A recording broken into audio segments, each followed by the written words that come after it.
All right, welcome to the Church Dropout podcast. My name is Alan. I'm joined by my wife, Lisa. Thank you guys so much for tuning in. Please like, rate, and subscribe wherever you're listening to this podcast at.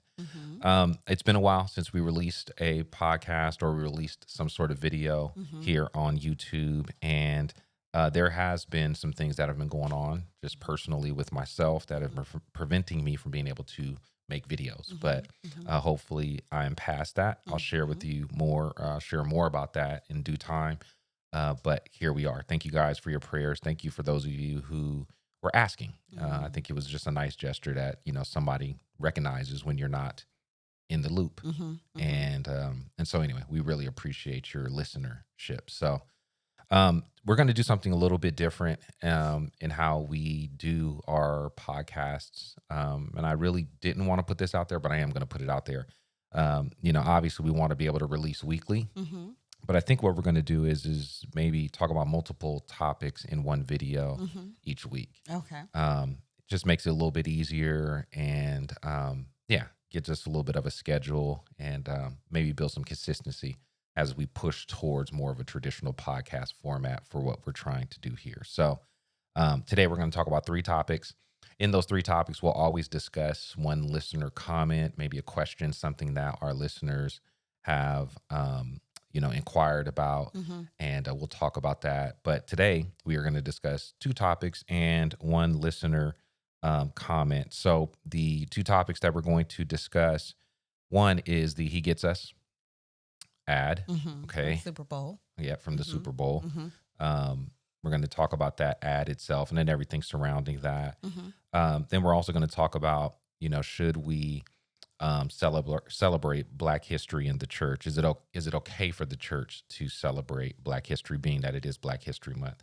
I did put a poll up, and got some listener feedback on that. We'll go over what the poll, standings. What is that from the poll? And then we'll talk a little bit about that amongst ourselves. And then I want to talk about a comment that I received, about maybe a question. I don't know if it was meant to be, condescending or maybe it wasn't meant to be answered, but somebody asked me what my problem is with the church. So I'm going to answer that question. I think it's a good question, especially with the name Church Dropout. People are always like, what is this? And so we'll talk about those 3 things today. All right. Good. So first, starting out with the Super Bowl and the ad. But before we get to that, let me just ask you a quick question. What did you think of the halftime show? Did you like it? Usher? Yes. You thought it was good? It's Usher. What does that mean? It's Usher. He's a legend.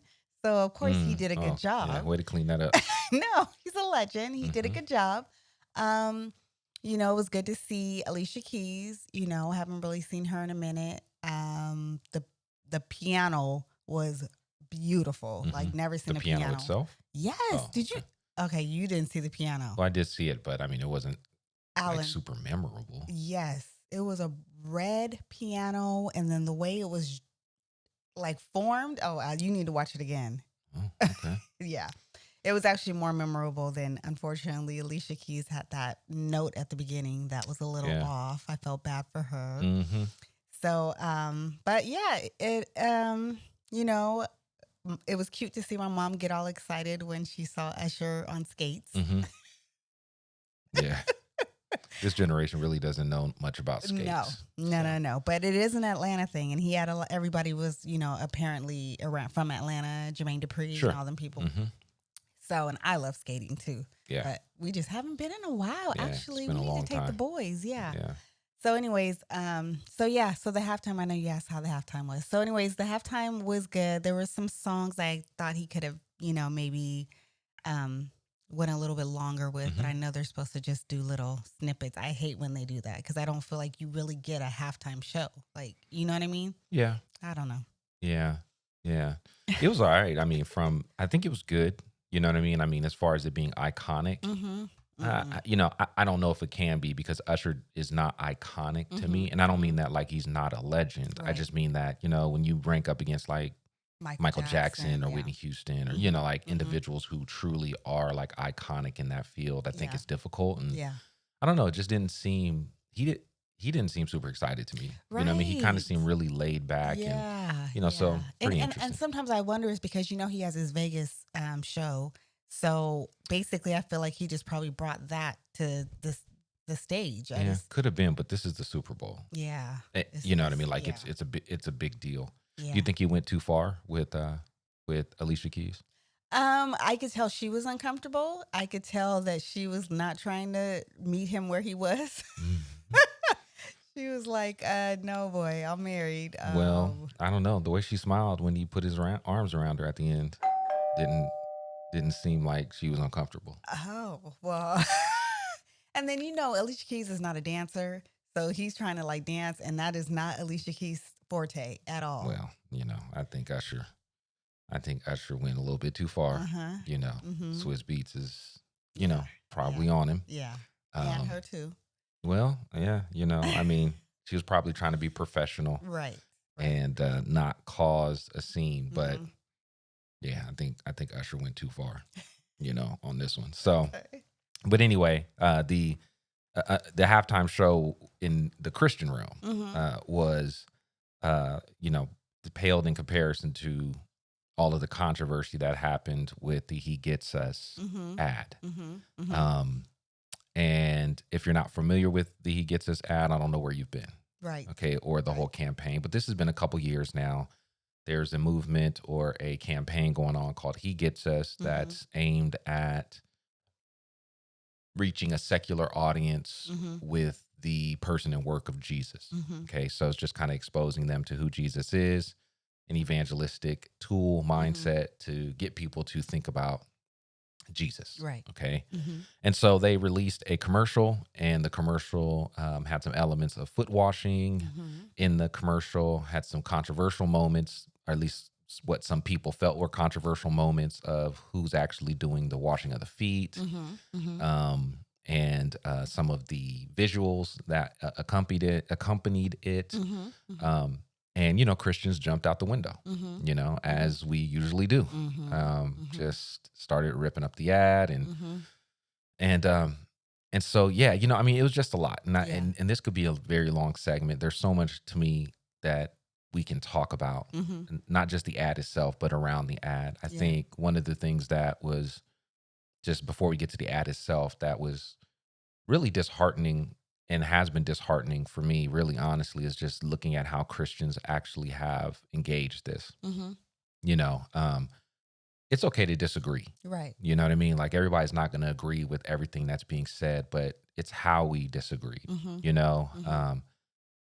it just, the attitude, the hard lines that Christians draw, Mhm. um, the polarization in Mhm. terms of, you almost got to choose sides. Mhm. Mhm. Um, there seemed to be some vitriol behind, you know, the campaign itself, and, Mhm. you know, Vitriol. yeah, well, anger, or, just like a real deep, um, concern Mhm. and anger. Mhm. You know what I Mhm. mean? Where it wasn't just, I disagree with the ad itself. Right.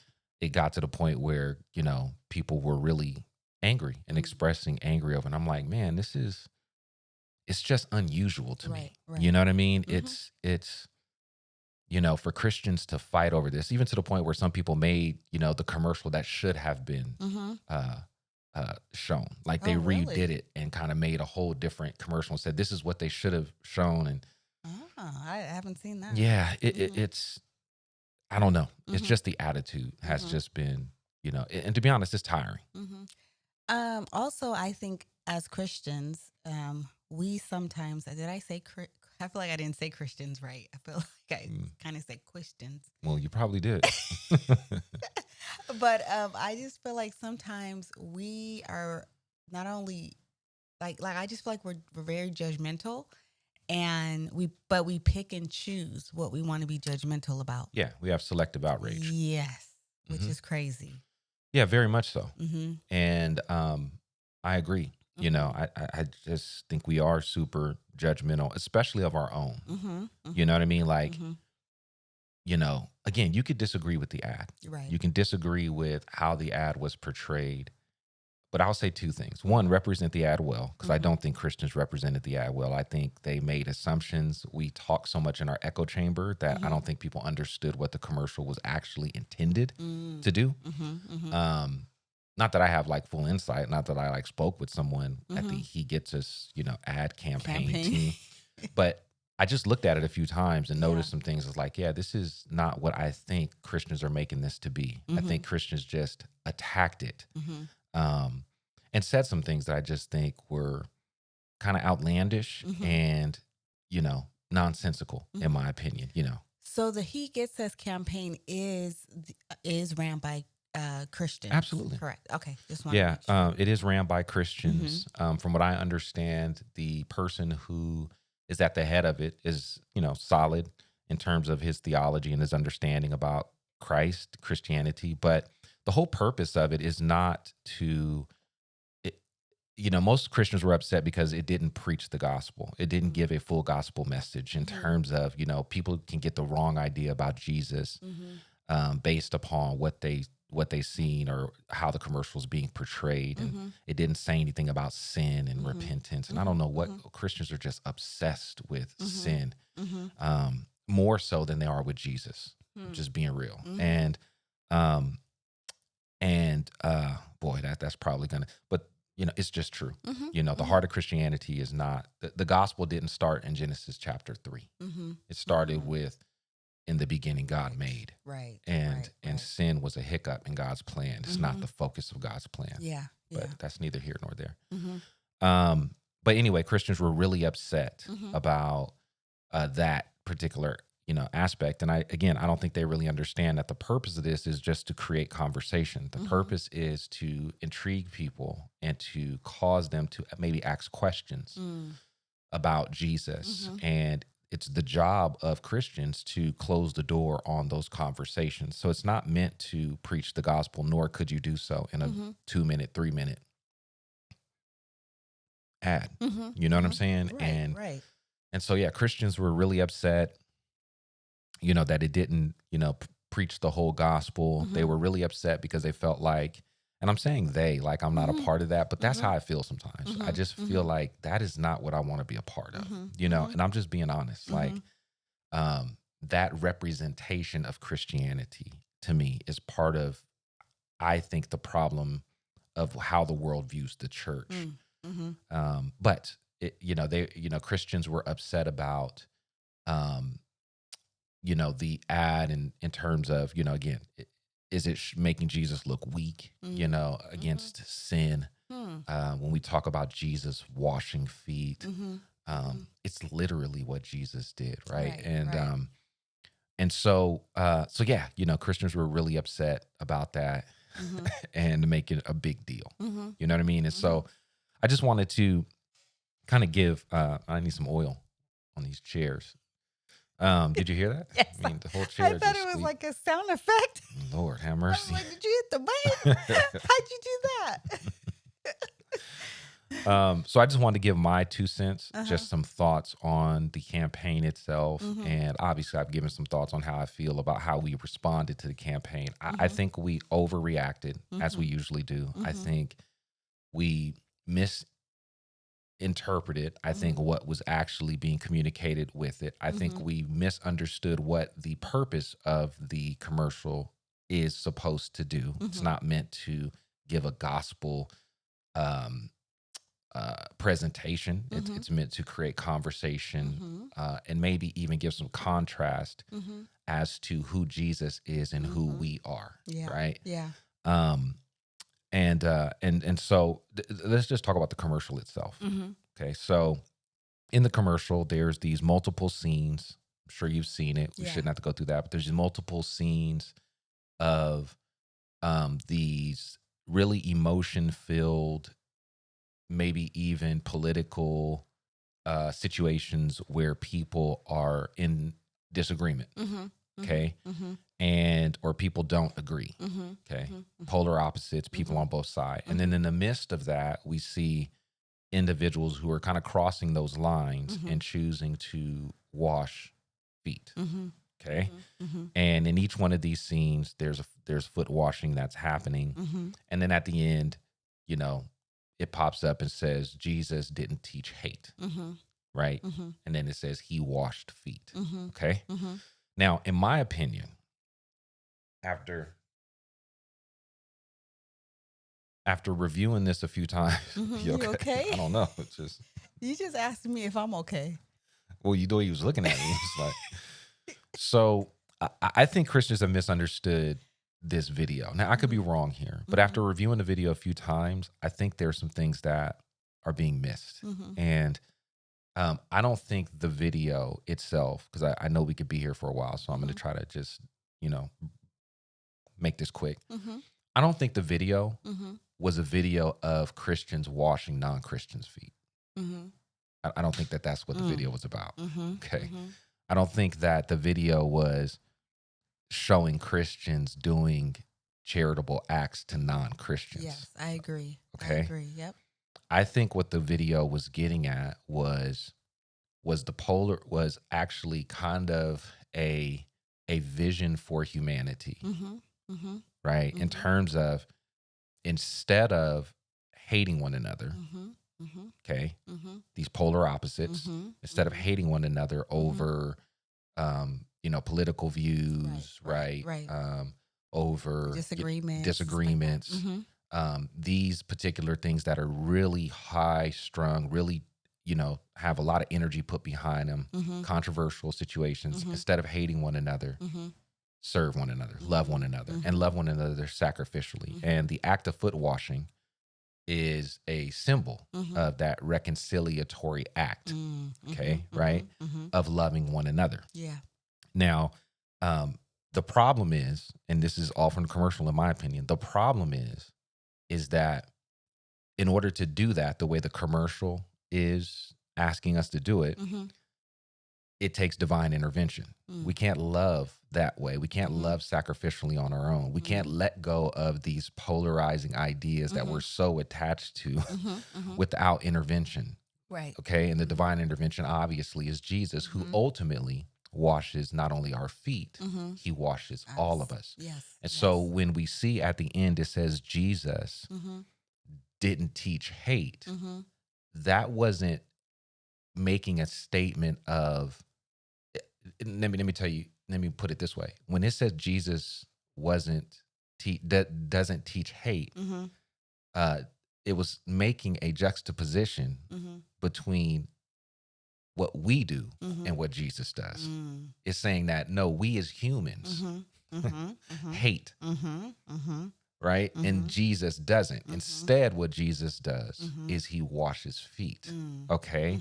And the foot washing to me is bigger than just this, this ceremonial act that was done in the first century for anybody who came into a visitor's home. And it's more than that. The foot washing represents something greater, right? It's actually a picture, in my opinion, of what Christ did on the cross, especially when you look at it in context. You match it with Philippians 2.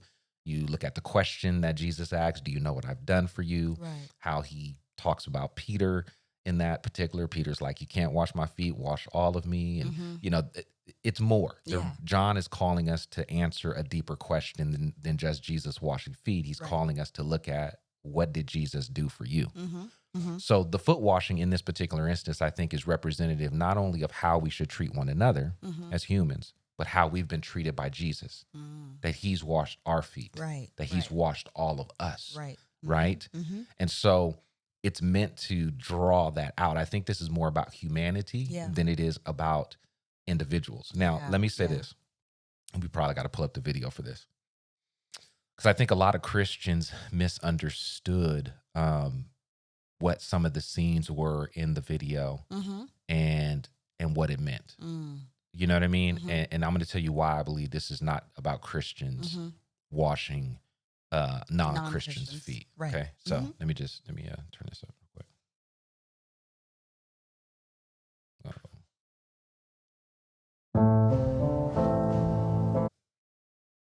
Okay, cool. So it's playing in the headphones. All right. So, okay. So you see the video, right? Okay. Look at the feet. Do you notice anything? On the feet? Yeah. It's on an old man. Good job, Lisa. I'm just playing. That's right. That's correct. Okay. And I just set you up. But if you notice, Lisa, Mm-hmm. both of them have their shoes off. Correct. Ah. Okay. Yes. And I think this is a mutual act of both of them. Mm-hmm. It's being done to the older gentleman, but I think it's in turn going to be done to the younger. It's not just, Or it could have already been done to the younger, right. and now it's the younger Now it's doing the older. right. Okay. So I think what's being shown here is both sides laying down Yeah. their issues Yeah. and choosing to love one another. Yeah. Okay. Now this isn't every scene. Mm-hmm. Mm-hmm. The person washing the feet has their shoes off, Wow. just like the person who's getting their feet washed, right? Wow. Okay. Yeah. Mm-hmm. So this is why I don't believe it's a Christian thing. Mm-hmm. Okay. Mm-hmm. This is more of a humanity issue. And so let's just look at the rest of the scenes. Mm-hmm. By the way, I think this is a father and son who've been turned against one another for whatever reason. Yeah. Okay. Definitely.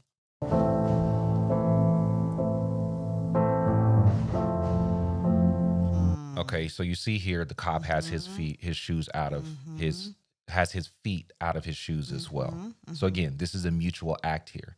Wow. This is not, and what's beautiful about this is it's not saying anyone's right. Yeah. It's not the cop saying, "Oh, we're right." It's not the person who's protesting or who's angry at the cops because of they're each one of them needs to wash each other's feet. Okay, right. So this is what I'm saying. All of these are polarizations that are happening today with human beings. Yes. Okay. Yeah. Mm-hmm.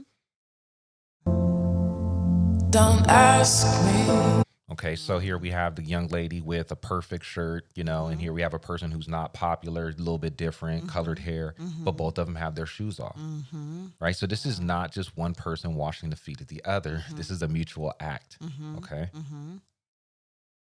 What you know is true. Okay, so here's a Native American, obviously Native Americans have issues with with the white man, in terms of what has happened historically. Yeah. Who's does the land belong to? Okay, here again, you have the Native American has his feet being washed. In turn, you see the boots of of this white man. His boots are off too. This is mutual. Yeah. This is laying down your own, issues. Yeah. Okay, laying down your own hate, I guess is a better way of putting it in this terms of this commercial. Yes. Okay. Don't have to tell you. Okay, so Christians were upset about this because they felt like it was saying the lady who's washing this young person's feet. They were saying that, oh, look, they're saying that Christians who picket are not good. You know what I mean? Like the persons who picket are not spiritual or loving. It's not loving to picket, but that's only if you see that person who's washing that person's feet as a Christian. Right. Okay. Right. But if you see it as individuals who are laying down their hate and choosing to love one another sacrificially and serve one another beyond how they feel, Yeah. that's what it's getting at. Yeah. Okay. And again, it's mutual. Both of them have something to lay down. Yeah. Yeah. Right. I love your person.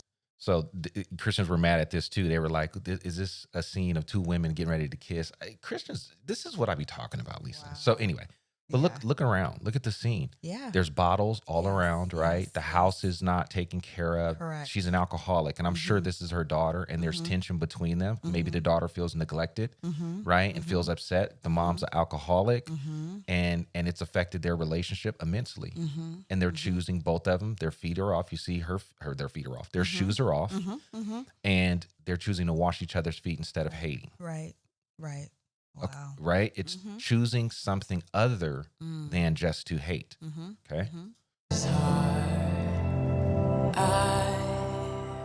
Okay, this one was a little bit harder for me to figure out, but I think I did. Here we have a person who's, clean air now. They're picketing, somebody else. This guy is an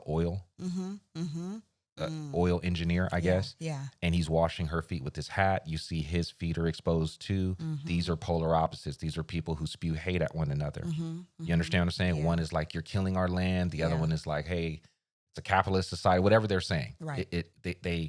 They're They're on opposites, but they're choosing to lay that down to show this reconciliatory act towards one another of loving one another by washing the feet. Yes. Right? Yeah, that's good.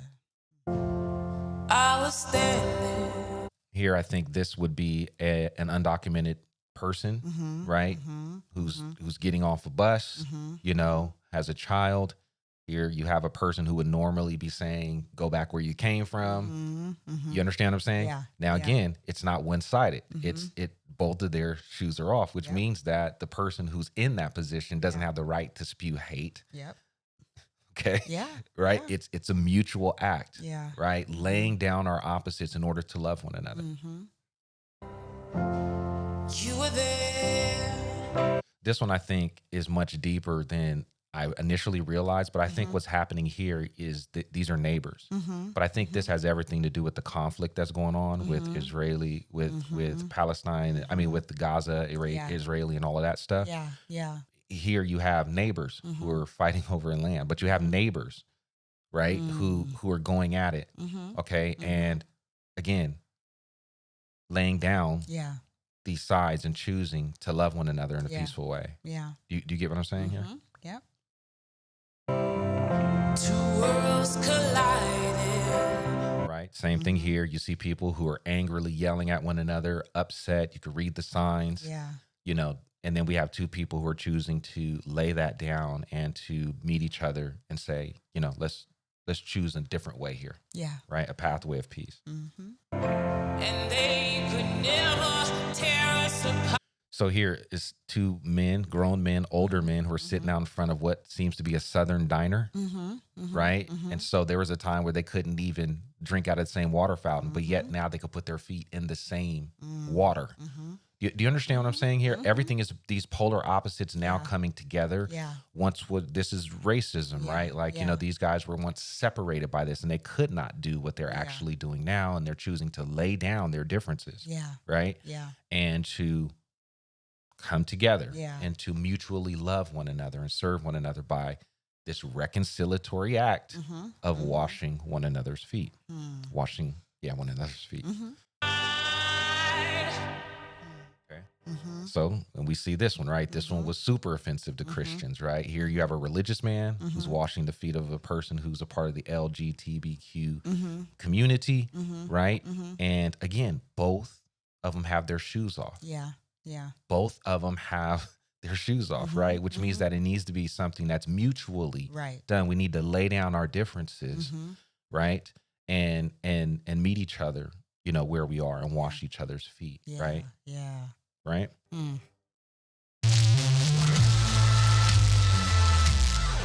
So Jesus didn't teach hate, right? Okay, so this is not making some people were taking this to be a theological statement, like people were arguing over it. Well, Jesus does hate. He hates sin, but that's not what's being said here. Right. Jesus didn't teach hate. Right. What this is saying is that Jesus didn't teach hate, and that's in juxtaposition to what we do as humans. Okay? We hate. Yeah. Yep. So it's a statement about Jesus, who Jesus is and who we are not. Because we see ourselves in every one of those instances. We're not the people who are choosing peace. We're the people who are on the outside fighting one another. We're the ones who are not washing each other's feet. We're the ones who are choosing hate over love. Yes. Yes. Right?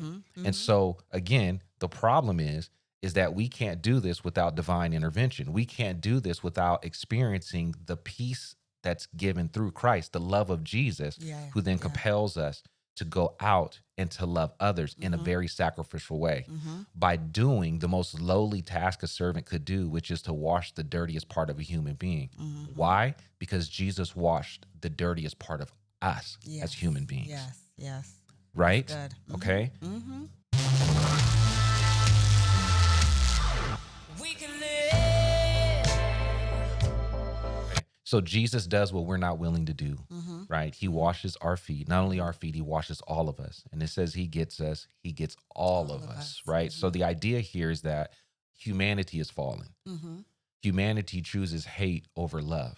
And we see it in every instance of our culture, every instance of our society, every instance of what we do. We choose hate over love. We choose to stand on our posts Yep. in opposed to crossing those lines and loving one another. Yeah. Right. Yeah. And this here says Jesus got down from the table of fellowship, took off his outer garments, put on the garments of a slave, washed the disciples' feet, washed their feet, Yeah. right? And then returned back to his seat and said, do you know what I've done for you, right? So the reality is that in Jesus washing their feet, he demonstrates not only an act that is of love, of service, Yeah. of humility, he also demonstrates and shows them a picture of what he's getting ready to do on the cross, Yeah. which is to wash the total person, Yes. right? Yes. And so as Christians, we're called to go out and to do this. We're called to go out and demonstrate this reconciliatory act, not just of washing of feet, just the reconciliatory act of love Yeah. in order for people to understand who Christ is. So in my opinion, just to close this off, this commercial is not about Christians washing feet. It's about humanity laying down its differences, right? And choosing to love one another Yeah. in this reconciliatory way. Yeah. But again, the problem is we can't do it without divine intervention. Yeah. Why? Because we choose hate. Jesus chooses love. Yes. And so we need Jesus in order to enact this love that we cannot act on our own. Yeah. And so now again, Whew, that's good. right? That's You know what I really mean? good. You know, but Yeah. again, that's what I'm getting from this. Now, I think you spot on, brother. yeah, amen. Now, the problem could be is that why does it take all of this to understand this commercial? You know what I mean? Like, you know, there's always going to be things to pick out of it. You know what I mean? Like, you know, it could have been done better, or it could have been made more clear. Yeah. Well, you know, and I will say this, you know, we had, you know, people over, you know, that day when this was on, and there was a comment said, well, let me see where they're going here. I'm trying to see where they're trying to go here with this before I say if I like it or not. You know what I mean? And I just think just in that comment alone, that just we're already ready to be judgmental about it. You know what I'm saying? Instead of being open about it. You know what I mean? So yeah, and I think that's the point, though. The point is that this commercial is meant to just spark conversation, and it's meant for Christians to do the work of evangelism, right, not just to point at it and say it's wrong. right, It's meant to, even if it is wrong and you feel like it's wrong, the way to do that is to correct it with the people who are actually watching it. How about, what'd you think about that right, that ad? right. You know what I mean? And Yeah. if they say, I didn't like it, well, why didn't you like it? Yeah. I felt like it was this, that, and this. Instead of saying, well, that's not Jesus, then you engage in a conversation to help them to understand who Jesus is. But that's the whole point of it. Yeah. You know what I mean? So I just want to give kind of my own 2 cents, Yeah. give you a different perspective That was on really good. on what I think the commercial is about. Yeah. And then also as Christians, I think we need to do what the commercial is saying to do. We need to lay down Yep. our preferences, our desires that keep us separate, and do what Christ said to do, which was to love one another. And he's, go ahead. Go ahead. I'm sorry. No. And one thing I will take away from this too is I noticed that the washing of the feet was basically loving them where they are. Yeah, You know, exactly. I didn't pull you to the side and now let's go over to this clean area, or let me put you in a nice bathtub or a nice foot Absolutely. basin. You know what I mean? It's like a washer. You know, it was. One of them was right in the middle of the street, Yes. in the gutter, in the alley. You know what I mean? Washing your feet where you are. You know what I mean? Yeah, So. yeah. And I think that's what Christ does for us is just to, again, this is incarnational ministry. And basically it's doing what Christ did. It's, you know, incarnation just means flesh, taking upon himself flesh, infleshing, right? Yeah. So it's meeting people where they are in order to take them where they're not. That's all it is. It's meeting people right where they are. Yeah. Right. And this again is a message that I feel like is relevant for our culture today and relevant for us as Christians today. We need to lay down our differences, come together, love one another as Christ has called us to love one another by doing the sacrificial work of love. Yes. Not just telling people the truth, but demonstrating the truth. Come on. Amen. Yes. Amen. All right. So, All right. So moving on to another topic. So I did a poll. Mm-hmm. It's Black History Month, Mm-hmm.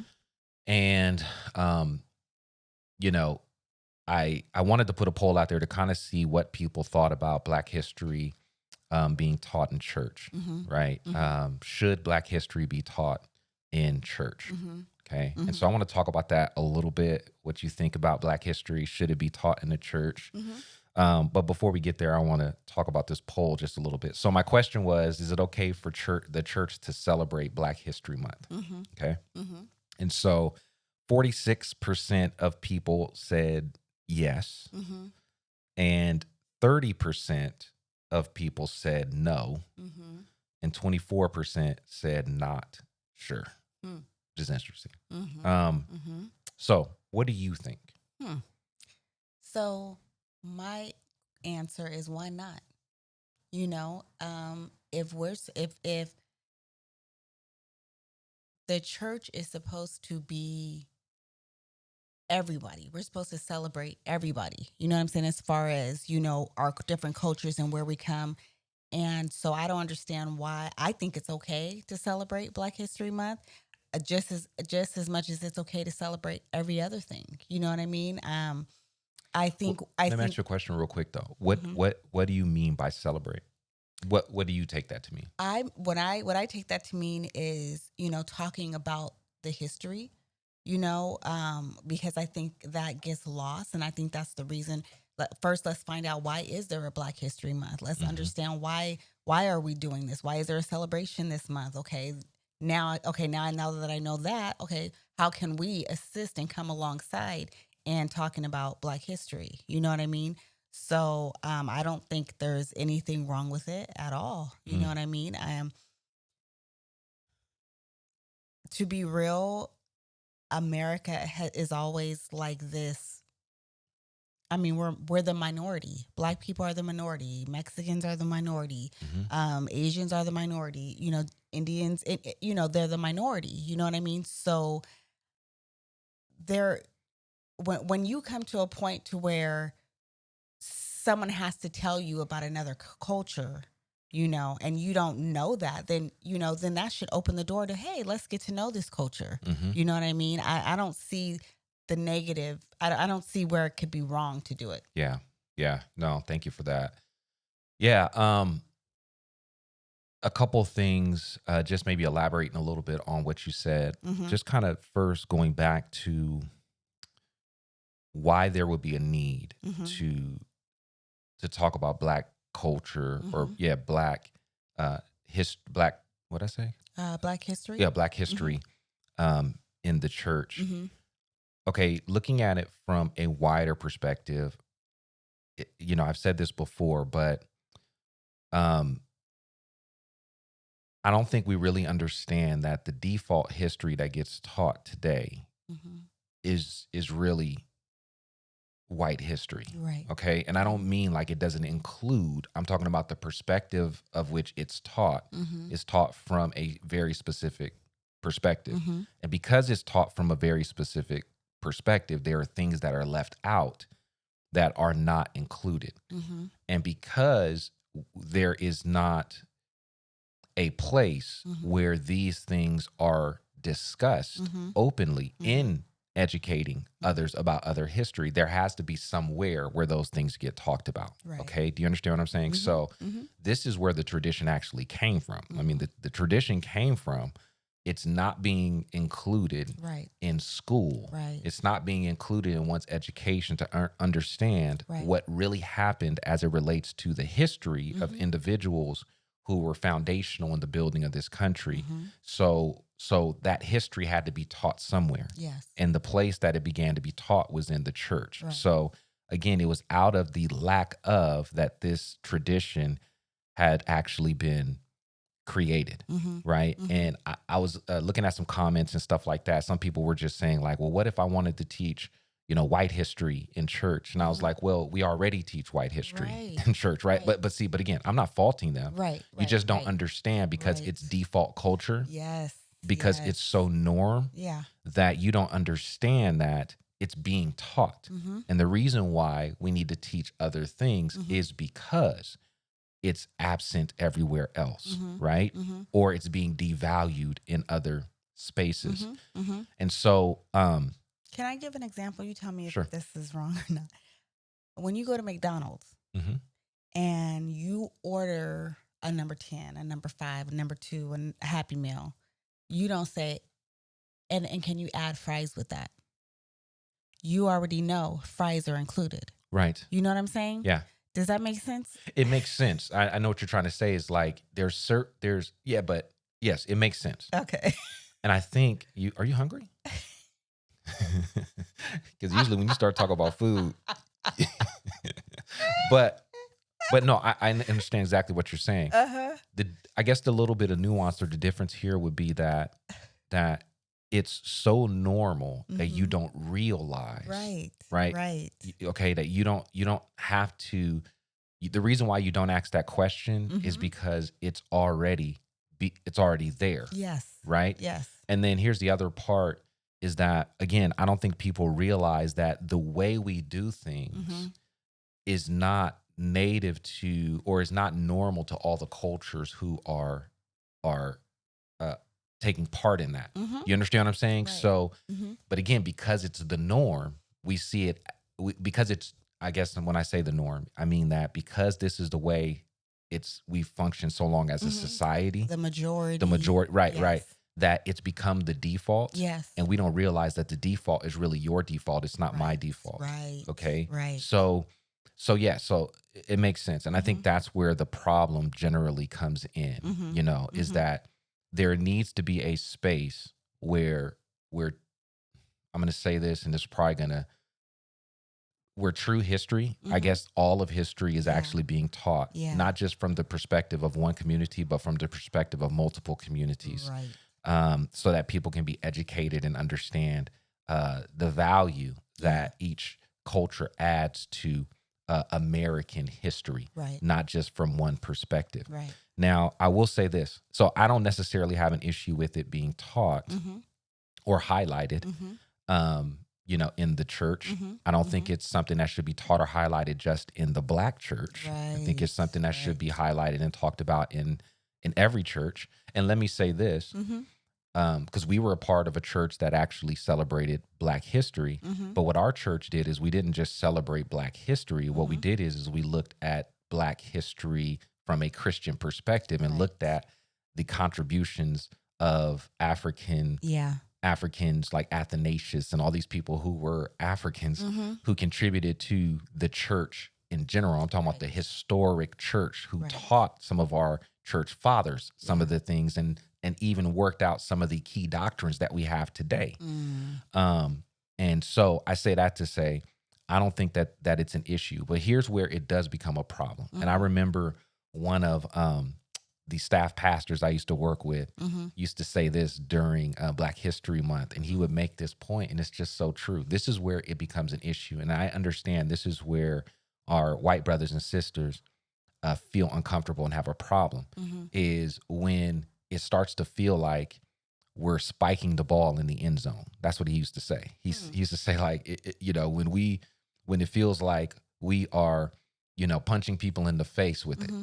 You know what I mean? Like it's not being done in a way that's honoring history. It's actually it's being weaponized. You know what I mean? Oh, you gonna sit and listen to you know what I mean? It's almost done with a sense of attitude, and that's when it becomes an issue, right? Is that it's not done in the right spirit. We shouldn't be doing it to spike the ball in the end zone. We shouldn't be doing it to anger people because we've been angry over the years, right? That's not the right intent. Right. So we need to do it obviously in a way that that honors truth, honors love, and really gets at the intent of why we're doing it. And that is to expose the beauty of how God has preserved and worked through a community of people, just as much as he's worked through every other community of people here in America, and why that history needs to be, brought to the surface. You know what I mean? So, I have a but let me say this last thing. But the reality is that there's no way to not make people feel uncomfortable. Mhm. Okay. Mhm. So it's going to feel uncomfortable. Mhm. And I think that that's part of the experiences, and Mhm. that's part of the uniqueness Yes. of the Black culture in Yeah. America Yeah. is Yeah. that, you know, slavery is America's sin. Mhm. Mhm. It Yes. and the church was heavily wrapped up and tied up in Yes. it. Yes. And Yes. so to be reminded of these things Mhm. is to revisit the past of the church Mhm. that wasn't so great. Mhm. Mhm. Okay. Yeah. And so it's going to be uncomfortable, Yeah. but that doesn't mean that we shouldn't do it. Right. Right. Right. But yeah, anyway. Mhm. And I think the more you do it, the uncomfortableness goes away. Yeah, it should. Yeah, you know what I Um, mean. But I so what I was gonna say, was I think I kind of have a problem with churches that are against it, that are not open to it. yeah. You know what I mean? Mhm. Not even open to a conversation Mhm. of is this something that, as a church, we, just even being opening, but being shut down to the thought of Mhm. celebrating any other culture other Mhm. than, you know what I mean? Yeah. I would take issue in that. Yeah, and I would too. And unfortunately, there are many churches who do take that position. Mm-hmm. The sad part to me is that, and I've been a part of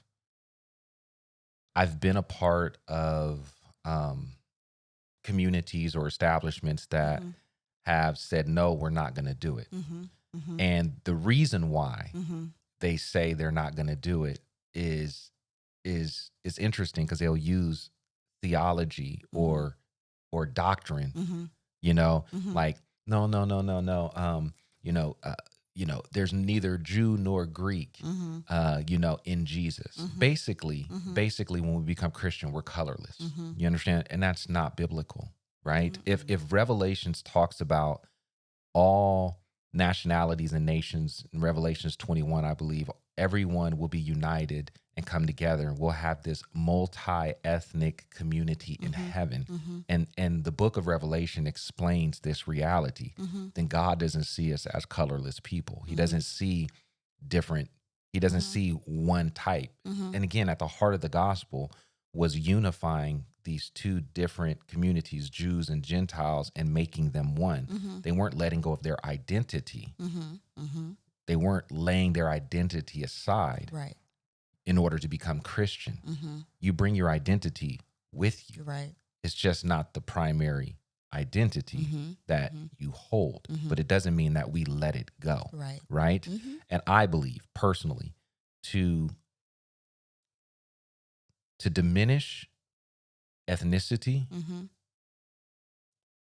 if you diminish ethnicity, I think you in some senses are going to diminish who Christ was, Mm.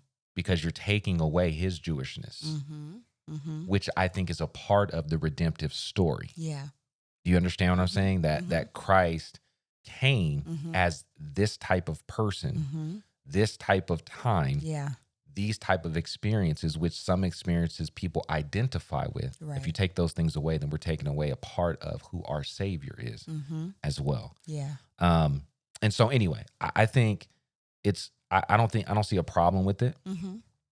I think everything needs to be done in moderation and with balance. Mhm. I don't think it needs to be done in a way to make people unnecessarily uncomfortable, but Right. it is going to make people uncomfortable. Right. But until this becomes a reality in Mhm. other spaces, Mhm. then we have to make sure that those things are preserved in these spaces. Yeah. You understand what I'm saying? Mhm. Last thing I'll say, I just saw something online, and this was just shameful to me. I just saw something online where somebody posted a letter that was sent home with a student from school. Mhm. And man, I wish I could find the tweet, but it was sent home from their school, and it said that they had to get a signature in order to learn Black history. Mm. Their parents had to sign off on them learning, Mhm. Black history in Mhm. school. Mhm. Okay, think about that, Mm. right? It's not something that's readily taught. It's something that parents have to sign off on. Mm. Now we're talking about history here, Mm. okay? Mm. Right? Because nobody's sending anything home to sign off on. Oh. to get my permission on Right. any other history. Exactly. And I think part of the problem is how it's viewed, you know what I mean? And again, so that's why these things tend to happen, in the church. So, Yeah. you know, that would be my opinion. And I'm sure, you have opinion as well. So I would love to hear Absolutely. comments. Definitely. absolutely. Yes. So lastly, I want to talk about a comment that I received, concerning my views on church.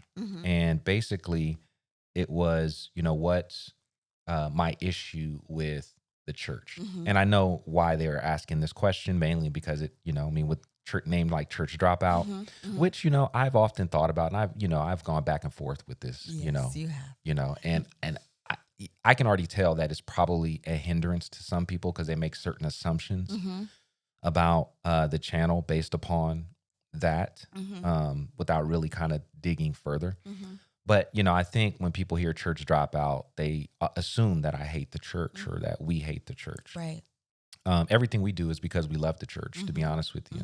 Had a conversation with somebody a week ago, and, they were just talking about, people giving up on the church and this, that, and this. And I said, no, the reason why we do what we do is because of our love for the church. Just because you criticize something doesn't mean you love it. Yeah.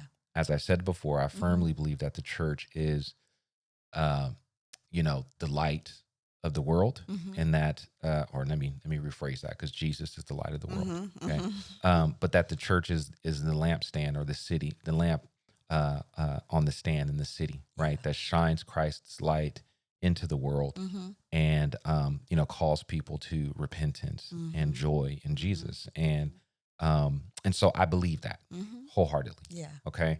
But in saying that, I want to kind of tell you listeners, I guess, like, what is my main issue, or at least one of my main issues with the church today. Here's the main thing. As long as people believe that they attend church, they'll never function as, or they'll never understand that they are the church. Yes. Right. And they'll never fulfill the mission as the church.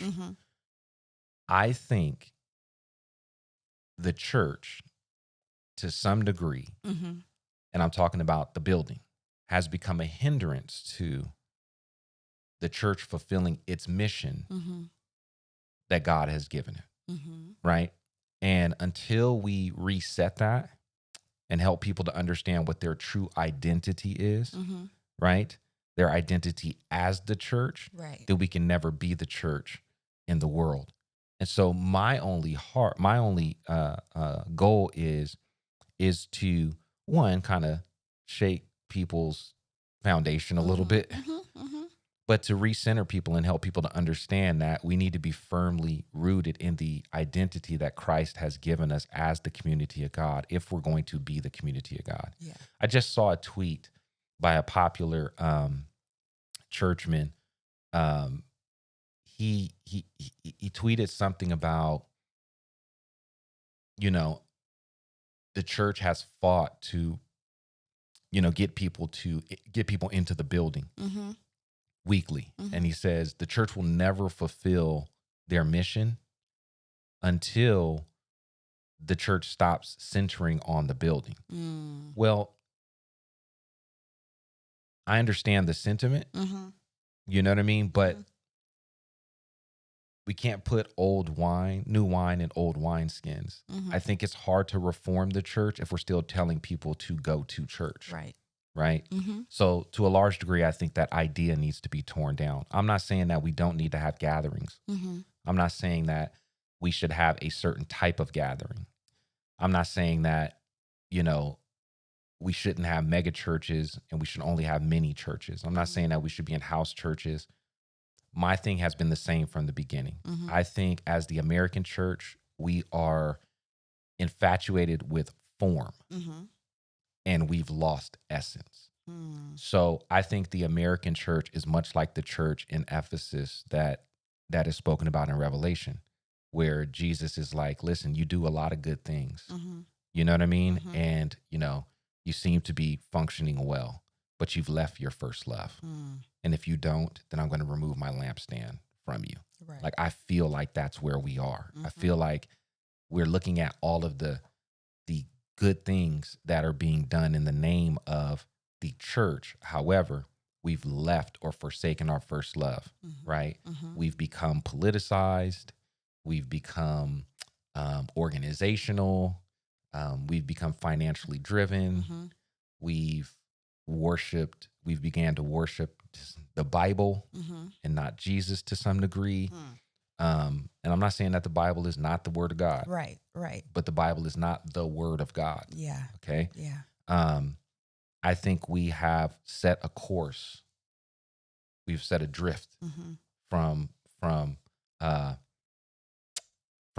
the essence of what Christianity is. And I think we need to restore the identity of Christ back into the American church in order for the church to be effective. Now, listen, I don't know what all that looks like. I think I'm trying to figure that out too. Right. I just want to call that out and walk through that. This is conversation, right? Like, this is what this is meant to be. Right. You know what I mean? Right. So I love the church. Dedicated majority of my life to the church. Will continue to. But the church that I've dedicated my life to are the people of God. Yeah. Not to a building. Yeah. Right? Yeah. Not to a gathering. It's to the body of Christ, the community of believers that God has called out of the world to live for his purpose.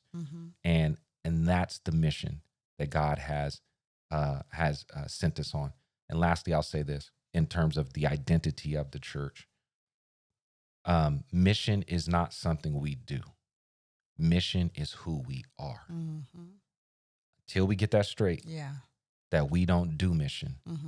We are a mission. Yeah. That is the identity of the church. Before Christians were called Christians, we were called the way. You know what I mean? The way. Right? Yeah. Which is what we're called to do, is to point people to the way. Yeah. As we're on the way. Right? But we are missional. We don't do mission. We are mission. And so my job, my heart is to point people back to the identity of the church. And unfortunately, at times that's going to mean that it's tearing down some of the things that I feel may be a hindrance to where the church is. Now, this is all just my opinion, my speculation, my feelings, but this is my lane. You know what I mean? And so anyway, that's it. I don't know if you have any thoughts there. No, that's good. Make sense? So you're not, so you didn't drop out of church. Well, I that's a good question. I would say it this way. It's kind of a double entendre, I guess. Or let me say this: it has multiple meanings. I've dropped out of what we would consider to be the church today. Right. That is that people attend something outside of them. I've dropped out of that.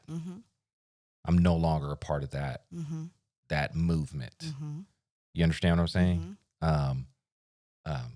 So yes, but I cannot drop out of the church, capital C. Yes. Because that is synonymous with belief in Christ. Yes. He makes us the church. Yes. So I cannot walk away from who I am. Yes. Which is the problem. People don't walk away from the church. Yeah. They walk away from an expression of the church. Yeah. They can't walk away from the church, or they're not saved because they are the church. See, you see how nonsensical that is? Like, it just doesn't make sense. Yeah. To say someone walked away from the church is to say they walked away from their identity, which would say that they are not Christian. So we need to change what we call church to mean what the church is. Yeah. And call whatever we do on Sunday, whatever it is. Right. But to do that, Lisa, here's the problem. To do that is to devalue it.